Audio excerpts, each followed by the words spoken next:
Good afternoon, my fellow yoga travelers. I'm mighty glad to be alive today, and I hope that you are too, as we continue to live, laugh, love, learn, linger, live the life we love, and don't forget to loaf and lubricate along the way.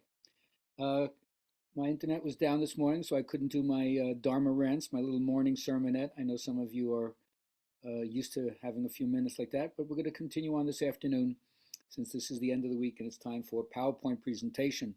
I call this conscious aging. The gray dawn, there was a black power, red power, right? The gray dawn, right? The gray panthers, as we'll see, how the coming age is going to transform America and the world. That was the baby boomers. But it's not just for the baby boomers who had, at that time, a population, or half the population was under 20 years old or 25 years old. And we saw an unprecedented um, wave of positive aging, healthy aging on a mass scale because of various kinds of nutritional, financial, spiritual advances, and people asking those questions: how am I going to spend my last years in a good way? All right, so let's delve into that because every succeeding generation is probably going to live longer, and therefore their understanding of the aging process and how they bring the wisdom of their generation after taking the baton from the previous generation and handing it off to the next one.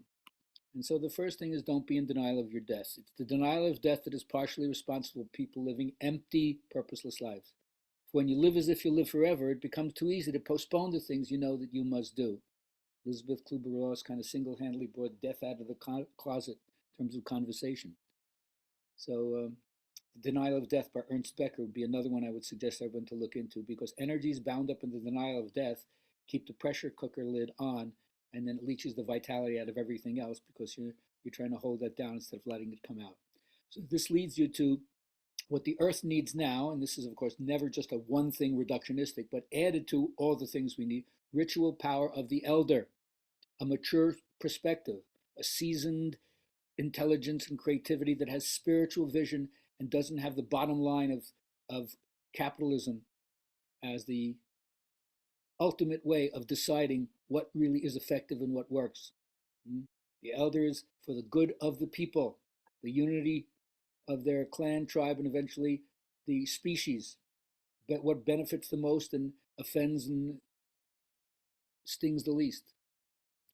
Now, women, of course, hold council positions usually in menopausal years after their childbearing, nubile, provocative um, aspects which they may buy into through patriarchy in a frozen attitude, what I call early attractive childbearing views. But that doesn't last forever. And you have to move south and let the juicy crone come out and step into the power. So this is about female power as well as male power. And ultimately, those words have no meaning in terms of gender. It's just the way energy moves, like yin and yang, sometimes more receptive, sometimes more assertive. So something is calling us that we have come. And what's missing in the modern era is the wisdom of the Ancient of Days, however you want to understand that deep DNA that the whole species has been through in terms of its evolution. And it carries a certain kind of genetic wisdom with it if we would only let it come out and not let the left brain dominate everything. So, from what I call a spiritual point of view, of becoming more conscious, we call this the fruit of God wrestling or spirit wrestling. You contemplate, you ponder it, you meditate on it, you empty your mind of even thinking of any concepts of it, but you continue to mine the scriptures for the gems of insight that have been left to us. How to harvest by planting the right seed and tending to it. So there's a refreshing aspect, even though this is an archaic image. And then we can harvest because everybody's not just a fruit tree, everybody's an orchard when you bloom fully. So the way to do that is first find some time for silent reflection or quiet contemplation. Even in the city is nothing but nature transformed to look very, very different than when we think of anything that isn't made by human hands. But nonetheless, humans are part of nature, right? We come out of nature, come into the world from nature, like a fruit comes from the seed. We don't come into the world from outside it. So take time to be alone and respect the part of you that doesn't feel it needs to be in the social net every moment, whether on your phone or your computer. And when you're in contact with this deep force within you, the deep power within you, you're going to want to bless people. No issue is going to move you from what you know is true. May the road rise up to meet you. May the wind always be at your back. May the sun shine upon your face, the rain soft upon your fields. And until we meet again, may God hold you in the palm of his hand. So this is just a reminder that we're not the only people. Those who've gone here before us, those who are here now, and those who are yet to come, those who are above in a heaven world, those who are in any other dimension that may not be human, whatever, we all have a certain solidarity by the fact that we are given life, we are giving being. And for my teacher, honor his birthday that just passed, honor all the yogis throughout time, the ones that we read about in the past, the ones who are practicing now, and the ones who are to come. So honor your lineage, and whoever else is to be honored throughout time, like your parents, your spouse, your kids, your best friends, and so forth.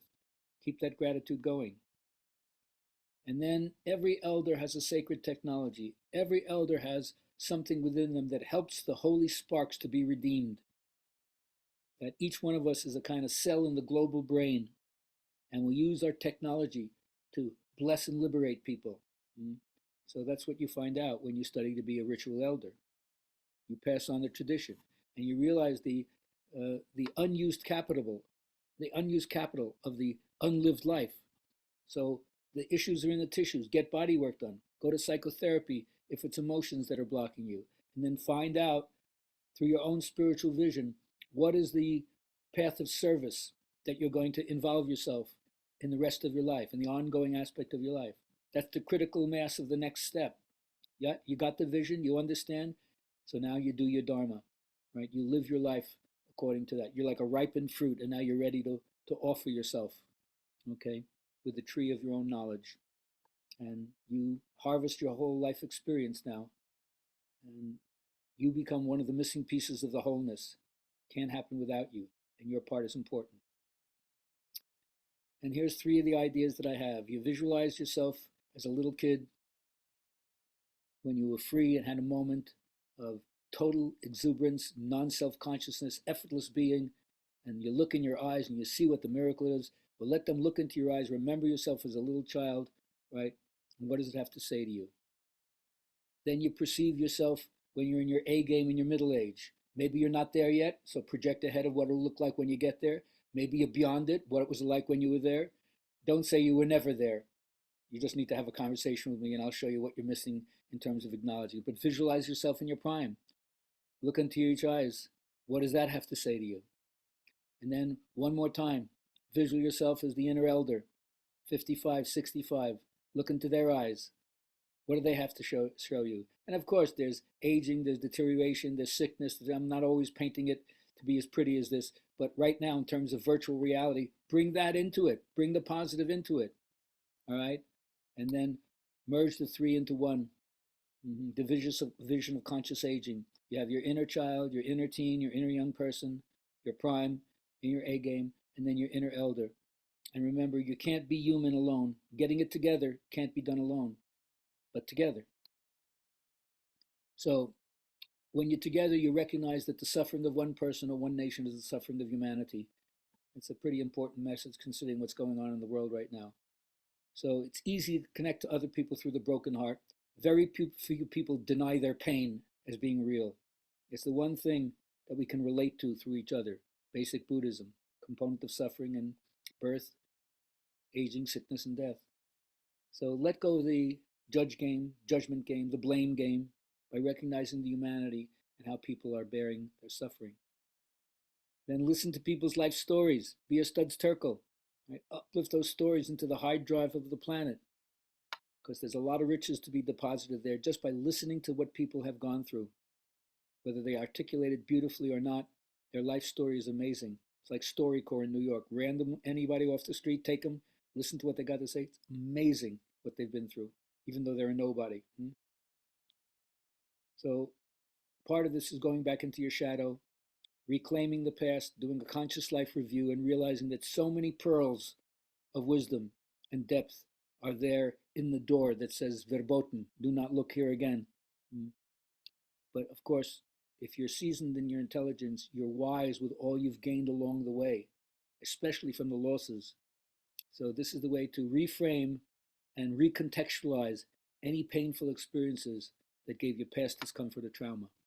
And if you do that, you'll end up tikkun olam, as the Jewish teaching says, healing and reparation of the broken heart of the world. Don't be daunted by the enormity of the world's grief. Do justly now, love mercy now, walk humbly now.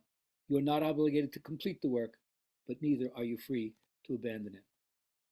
Have a wonderful day, a wonderful weekend, and pray for guidance so your own inner elder can support your inner child, your inner teen, you in your prime, and you as the inner elder.